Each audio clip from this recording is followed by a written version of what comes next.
All right, so I noticed your hat, Chicago for Trump. What is the story? Who are you, and what's the story behind that hat? Well, first of all, my name is Kata Truss, and I am a Chicagoan, and I was a lifelong Democrat until I really started paying attention to the Democratic policies and how they were hurting the city of Chicago.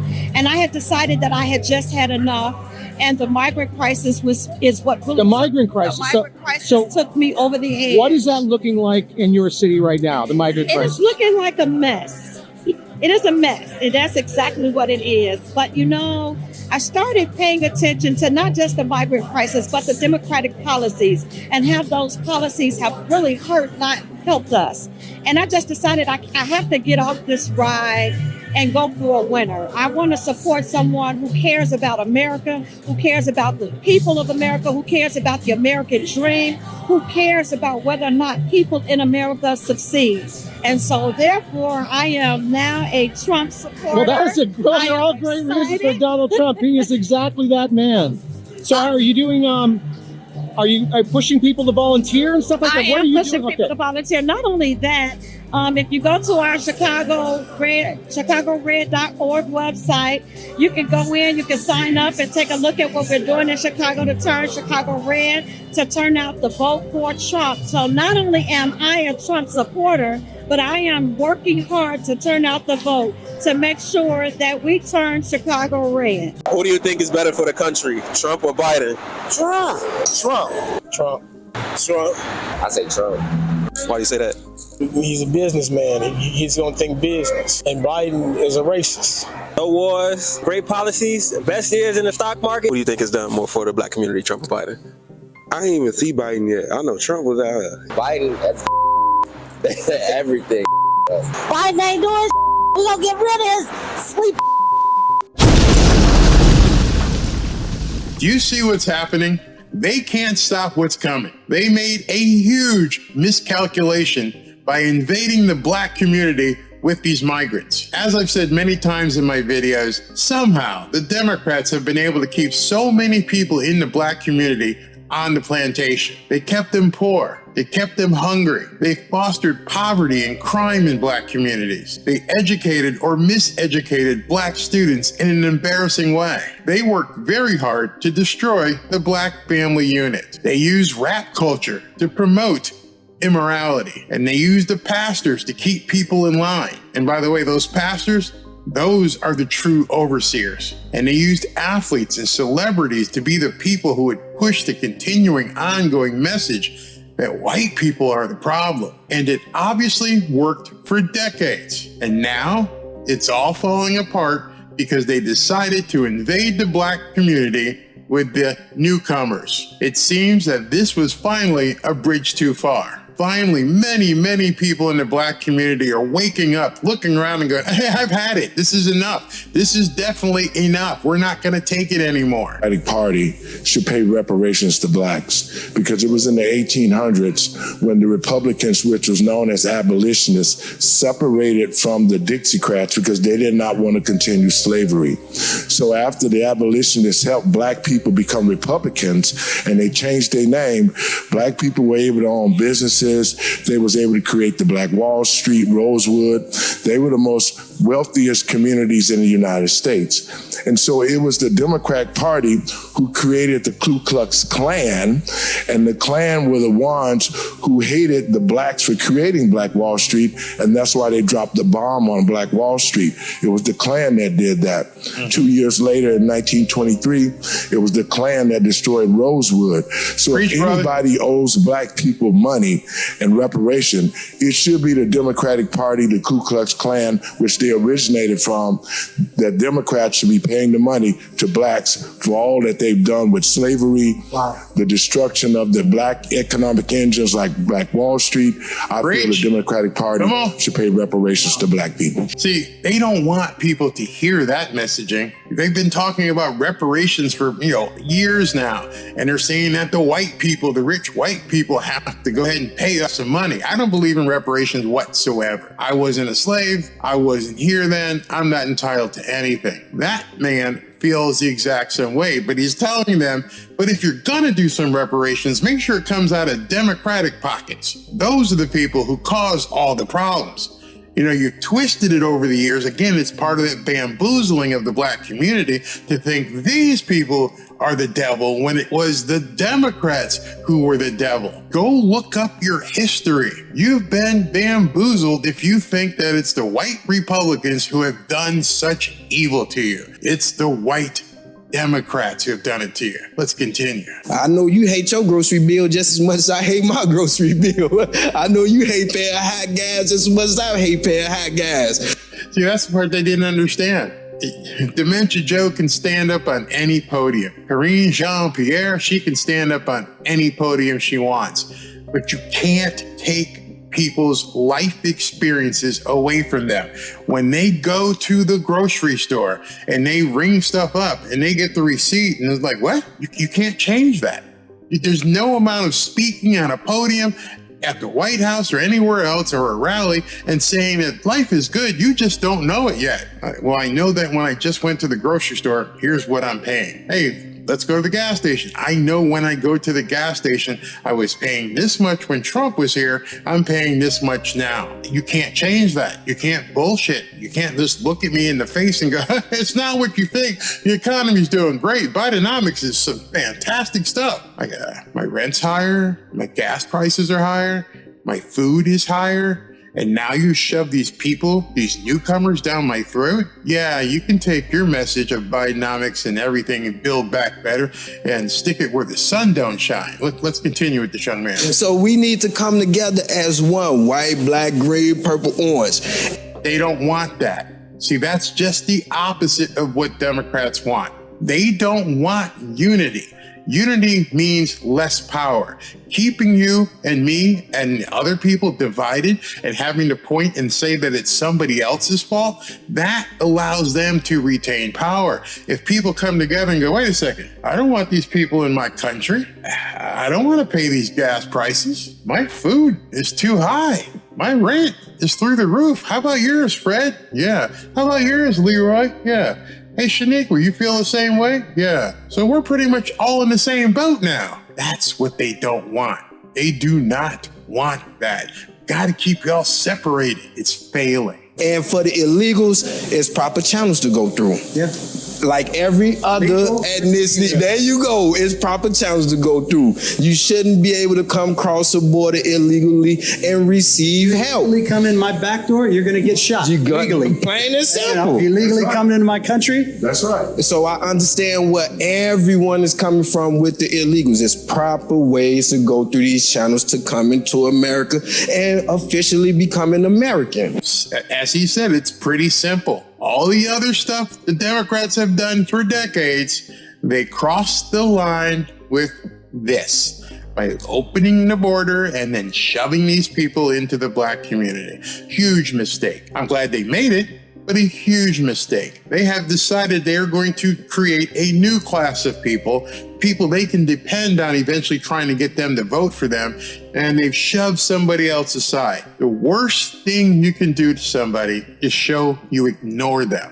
Now understand, I haven't liked any of the policies that the Democrats have done in the black community, but they were able to show and basically keep the carrot in front of people's face. We care about you. We're gonna give you some affirmative action.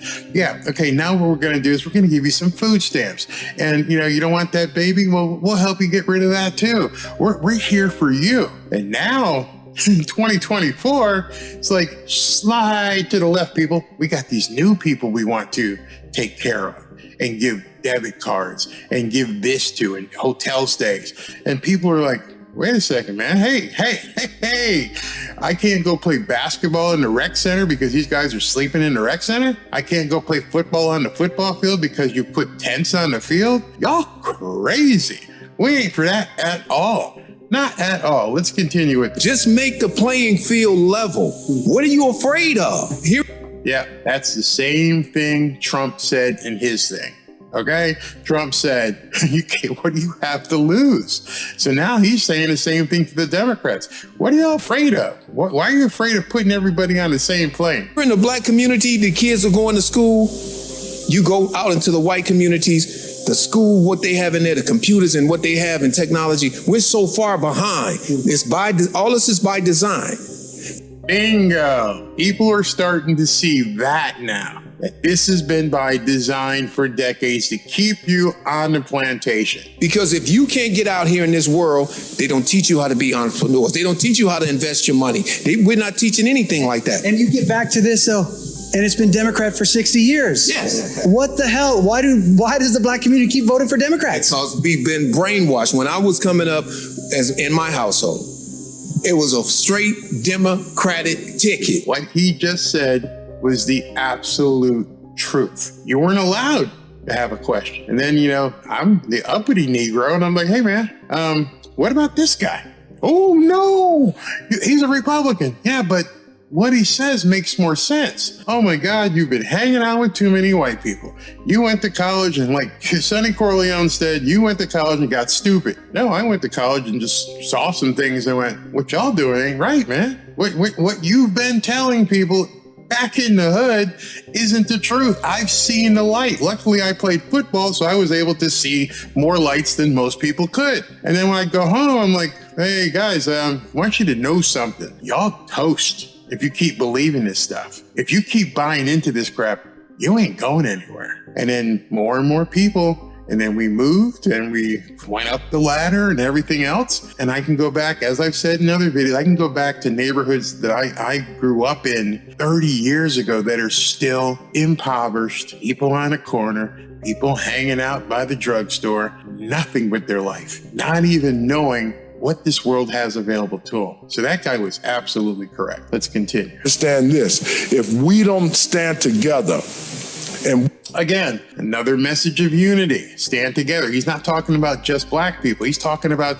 Americans. We don't make a change. They've already brought the replacements in for us. Yeah. They realize it. See, that's the problem. I said it was the big mistake. It'll be the big mistake that'll go down in history, is that everybody in the black community now knows, hey man, you're looking to kick us to the curb. You got a new hot chick, don't you? Big mistake. If we don't shut the borders in the black community and get all the illegals out of our community, there will be no more black. I hadn't even heard that before. That made so much sense to me.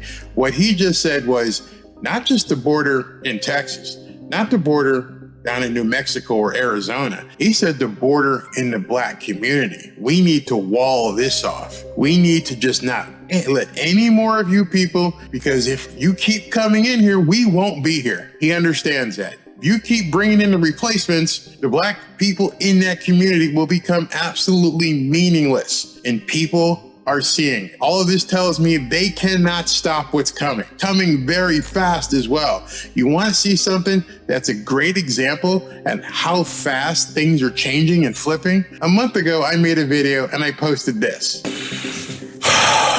Big sigh. First of all, I'm just going to say this. If I see a black person walking around with Trump mugshot, I'm going to punch him in the face. Charles. I know, Gail. Charles. Gail. You really can't say that because you don't mean that. Oh, I mean that sincerely. Just 1 month ago, Chuck Barkley went on CNN and he said that he'd like to punch people like me straight in the face if he ever saw a black man wearing a Trump mugshot t-shirt. He threatened to punch every black man he saw directly in the face. And he said, I'm sincere. I mean this. He actually said that on television. The internet's forever, my friend. The internet's forever. But now, just 30 days later, it seems that Chuck Barkley has gone through somewhat of a transformation. The streets. You see the streets in New York. 3 weeks ago, on TV, they had these migrants. First of all, the border is a joke. The border is a joke. Yeah. But they had these migrants, they call them, had just bust up in New York. They got them on camera kicking and beating like cops. They beat up these 2 cops beating up. Again, I'll underscore it. I'll keep saying it. Bringing in the migrants was the biggest mistake the Democrats could have ever made. 2 cops beating up 2 police officers in the subway station. They were out of jail in 24 hours, and the next day... Actually, it was the same day, Charles. But 2 days later, they called them robbing Macy's. I like, wow. First of all, they beat up cops. How are you out of jail in 24 hours? And then clearly, 2 days later, they're robbing Macy's. Anybody, whether you're a Democrat, Republican, a dog, a cat, or a puppy, you know that's wrong. Wow. Wow, Chuck, you seem to be a Trumpian at this point. Neither you or Stephen A. will actually admit it in public, but what you're saying is a Trumpian policy. You are talking like me. You are talking like a Trump advocate, but you can't say it. But everything you're saying right now, I absolutely agree with you. You know what that means? You're just like me. Period. But it's woke culture. But with woke culture and everything else that's been going on, you've got folks on the left that have endorsed a more lenient legal system, and obviously folks on the right going crazy about it and calling. Can you believe you're hearing this? You're hearing two guys, one who wanted to punch us all in the face, and you've got Stephen A. who said, I ain't ever voting for Trump, talking about Trumpian policies. They are absolutely pushing back on the left at this point. Where do you go? Where do you go at this point if you don't believe and don't buy into the left policies and you want what Trump is offering? You either don't vote or you vote for Trump, despite what they say. I'm not voting for Trump. Yeah, you are. We know when nobody around and you've got to go ahead and pull that lever, you're voting for Trump. For law and order, who do you side with considering our iniquitous history, what's going on today, and who the candidates are in terms of Biden and Trump in all likelihood running for office? What do you do, Charles? Now, he just asked Charles. He didn't say himself. He said, Charles, we want law and order. We don't want this craziness at the border. We don't want this woke culture. Who do we vote for? You have no choice. There is, you understand right there, if any of you right now are asking yourselves those questions, we don't like the woke culture, we don't like the crime, we want law and order, we want the border closed, how can you possibly even ask a question as to who you would vote for? One guy says, yeah, I'm getting rid of them all. I'm actually going to do everything I can to put lawbreakers in jail. I'm doing everything I can to make sure this woke culture stuff gets stamped out. And then you got the old guy in the White House who's basically pushing more of it. If those are your two choices, that's it. I guess RFK could be one as well. It becomes very simple, but listen closely to see if Chuck actually answers the question out loud. Who do you vote for? First of all, we need law and order, Stephen A. If we gonna... Okay, stop there. You need law and order. The guy currently your president ain't enforcing anything. That's a Trump. Bing, that's Trump. I agree. I'm with Stephen A. agrees. Yeah, dude, we need law and order. Hey, trying to fix inequalities has nothing to do with letting people go in stores and rob people. Okay, so now he's put a hierarchy in there. He's put that hierarchy in there, and I absolutely love it. He goes, yeah, I know you want to do all this equity stuff and this DEI, but, you know, we need to fix this shit first. We can't have these people going crazy in stores and robbing and doing everything they want. So we need someone who steps in and can take care of that. Well, who is it, Chuck? Because if the other guy could fix it, it'd be fixed. He's there. He's got the power. He's got the DAs. Who is it?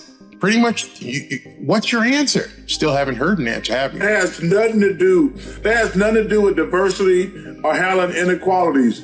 Letting random people just run in all these stores, stealing stuff. And, you know, because innocent people, they should always be protected. Okay, well, why isn't the guy in the White House right now protecting them? Come on, Chuck, be honest with yourself, be a man, stand up, say it. But we need law and order. Yeah, do we need to address diversity and inequalities? 100%. But to go out here and says, oh, like this is my personal favorite. Unless you steal $1,000, we're not going to press charges. Well, Stephen A., I want that same. What rule is that from? That's from California. That's from New York. Those are Democrat-run cities. Hey, listen, go ahead and steal as much as you want. Just make sure it's under $1,000. If you steal under $1,000, you're good. We're not going to prosecute you. So every business owner says to themselves, well, that ain't going to happen. I'm either going to lock stuff down or close these stores in the inner city. I'm not just going to let you come in and take what you want. That might happen once or twice, then we're going to close the doors. But Chuck's saying, hey, man, we can't do that. In fact, you can't do it because I can't do it. Damn deal. I want to be able. How about the $53 million in prepaid credit cards for migrants? That's ridiculous. If it's ridiculous, Chuck, Steve, who's doing that? Answer your own question. Who do you vote for? I don't like any of this shit we've mentioned. I don't like the border. I'll go through all the litany of things. And now he's talked about the $53 million being given away on debit cards to the replacements, but they haven't said who they'll vote for. That's ridiculous. I mean, come on, man. And Black folks been in the streets, Latinos been in the streets, homeless, minorities have been in the streets, homeless, starving for years. We ain't never got anything like that. You see what I'm saying? Once you push those people, once you push the black people off the plantation, y'all need to go in the back of the plantation at this point. Go where the outhouses are and, hang out back there. We're bringing these other people in. We're bringing in these replacements. Oh, by the way, we're giving them new stuff. We're going to give them as much new stuff and cash as they need, or we think they might need. You think that's going to piss off some of the black people you've been keeping on that plantation for the last 40, 50 years? Grew up on welfare. What they talking about? I'm like, we ain't never had nothing like that. They think, they just, wait, we're going to find $53 million. I'm like, damn, we can do a lot with $53 million. I mean, but man, that's why I say this whole thing is broken. And we need some adults to come and say, hey, listen, Wait. Okay. So if it's broken and you need some adults to step into the room, that means the adults currently in the room can't do it. So it becomes quite the binary solution at this point.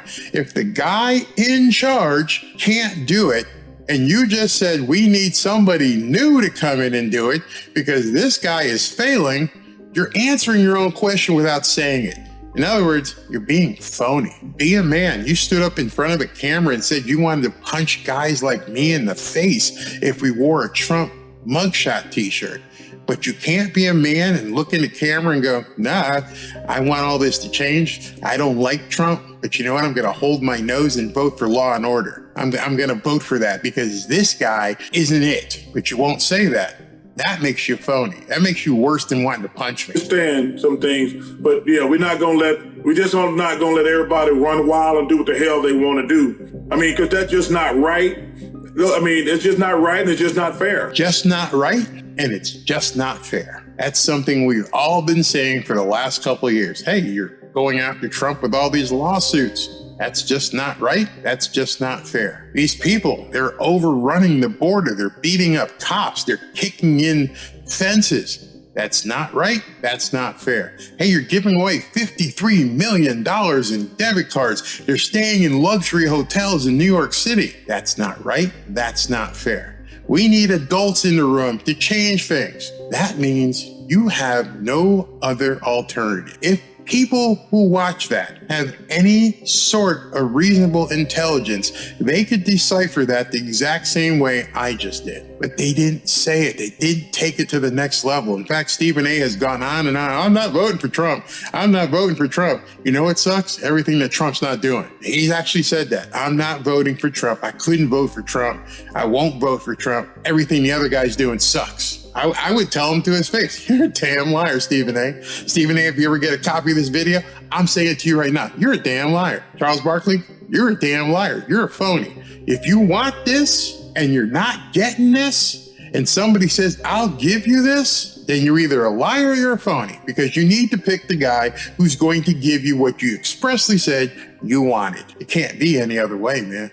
It can't be any other way. Like I said earlier, it's happening. And it's growing. Dementia Joe can't possibly beat Donald Trump with this much of the black vote turning the other way. This is a story that deserves continuing attention. And of course, the mainstream media will not bring this to you. So you know what? I'm going to keep bringing it to you. I wish I could find some more information on the Latin Hispanic market, because I'd love to talk to some people in that area who are also leaving their plantation. So please leave me a comment as to what you think about the Black and Hispanic exodus from the Democrat plantation. Talk to you soon.